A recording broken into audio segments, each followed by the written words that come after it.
Hey, welcome back for the last section of One Man's Faith today. We're looking at Hebrews chapter 11, and we haven't gotten very far. Wow. And we're looking at the section on Noah, and the question I asked was, how long did it take Noah to build this box? We don't know. It could have been up to 100 years, but I doubt it. I doubt it took him 100 years to build this. I'm thinking, maybe 10 to 30, since it possibly was he or just he and his sons that built on this thing. It could have taken a little more time than a whole crew of people building on it.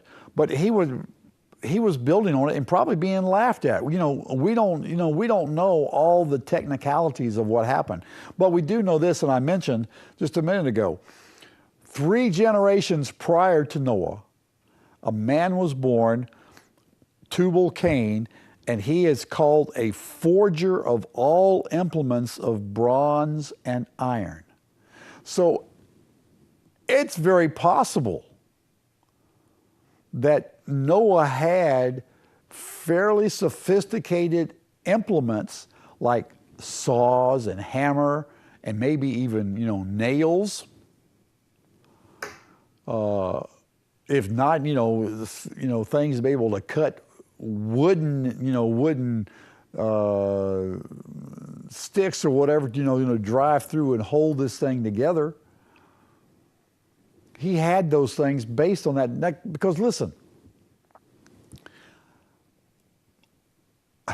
when I was in college, my instrument for doing calculation was a thing called a slide rule. Okay? That was in the early 70s. Yeah, the early 70s. A slide rule. That was a sophisticated device.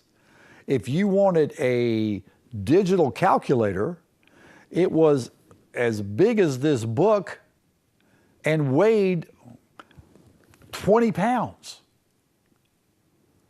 And so we didn't have, we didn't have little bitty devices like this.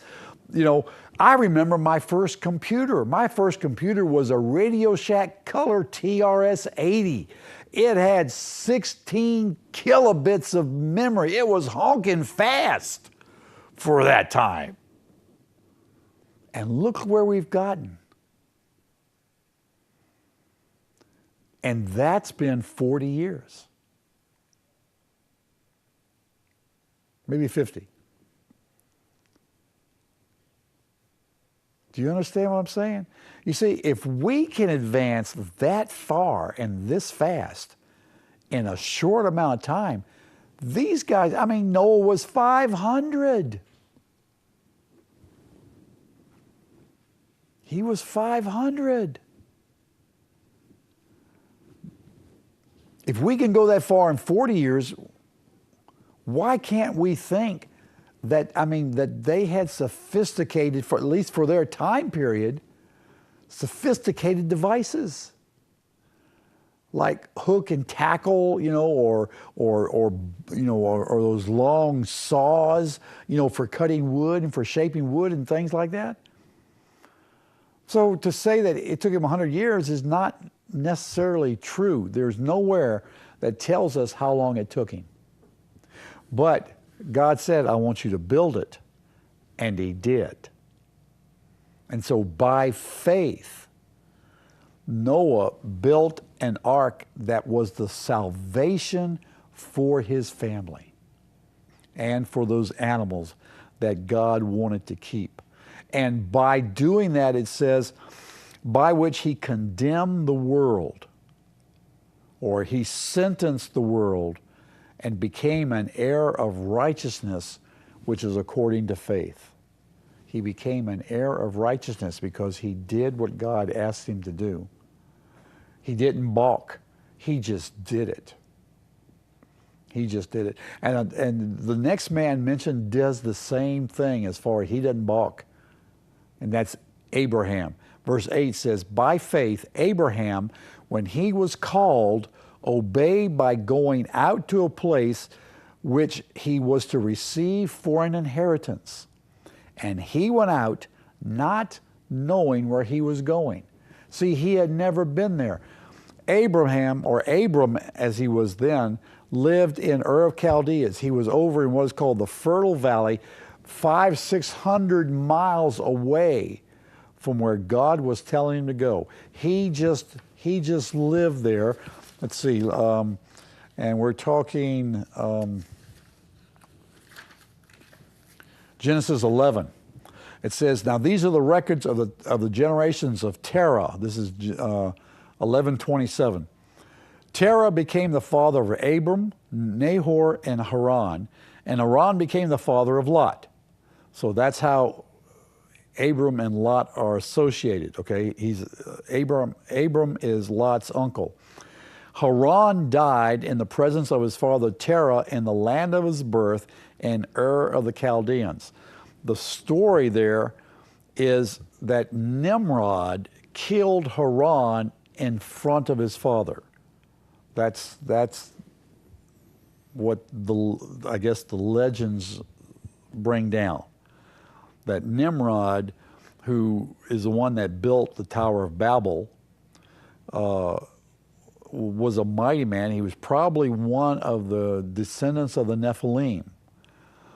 But it says that Haran died in the presence of his father, and that's what they believe that meant, that he was killed in front of his father. And it says that Abram and Nahor took wives. The name of Abram's was Sarai, and the name of Nahor's was Milcah, and the daughter of her, who was a daughter of Haran. And Sarah was barren, and says in verse 31, Terah took Abram his son, and Lot the son of Haran his grandson, and Sarai his daughter-in-law, his son Abram's wife, and they went out together from Ur of the Chaldeans in order to enter the land of Canaan.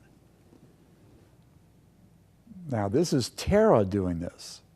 He started that way. I believe he was leaving because of what happened to his son. He was trying to get out of that place. But it says, and they went as far as Haran. So there was even a city built. Maybe they stopped there and decided to settle for a little while, and they called the area Haran. I don't know. And it says they settled there, and the days of Terah were 205 years, and Terah died in Haran. So you see, even now, they're living longer than 120 years. Abraham, matter of fact, lived 175 years. So chapter 12 says, and the Lord said to Abram, go forth from your country and from your relatives and from your father's house to the land which I tell you. And I will make you a great nation, and I will bless you and make your name great. And so you shall be a blessing, and I will bless those who bless you and curse those who curse you. And in you all the families of the earth will be blessed.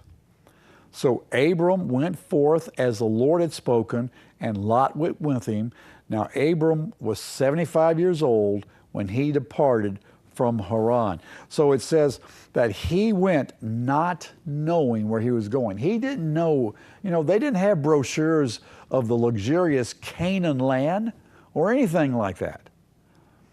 God said, I want you to go to Canaan. For some reason, Terah was headed that direction. We don't know why, it doesn't say. But it does say that now God is telling Abram, he says, okay, I want you to leave Haran, and I want you to go where I'm going to show you to go. And so Abram leaves Haran and goes to the area called Canaan. And it says in verse 9, by faith he lived as an alien in the land of promise, as in a foreign land. It's about this time that Abram is called a Hebrew, and a Hebrew really means a foreigner. And so this statement, by faith he lived as an alien in the land of promise, as in a foreign land, dwelling in tents with Isaac and Jacob, fellow heirs of the same promise. If you remember, they received the same promise of being fathers of a multitude. For he, Abram, was looking for a city which has foundations, whose architect and builder is God. Now, where did that come from? If you'll read the story of Abram and Abraham, you won't find where there's promised a city. At least not in the written part of it. Now, it doesn't all, the Bible doesn't give us every detail of everything. As a matter of fact, it says of Jesus, if they did that, there's not enough libraries to hold the volumes. That's how much stuff Jesus did. And we only see a small portion of it in Matthew, Mark, Luke, and John.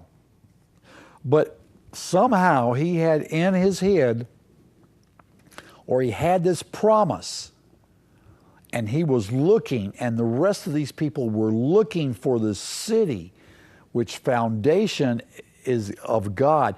We see this city in Revelation, In Revelation, we see this city. The city has 12 foundation stones that are the foundation stones of the apostle. There's 12 gates around the four sides of it, whose names are the names of the tribes of Israel. Each gate is a huge pearl. Each side of the city is 1,500 miles long. 1,500 miles. To give you perspective, from Las Vegas to the Mississippi River is just a little less than 1,500 miles. Okay? Wow. It's going to be that wide, that long, and that high. This is the city that we as Christians will see. You can see it too if you have faith and believe in God. All right? God bless you. We'll dig more into this next week. Thanks for listening. I'll see you next time.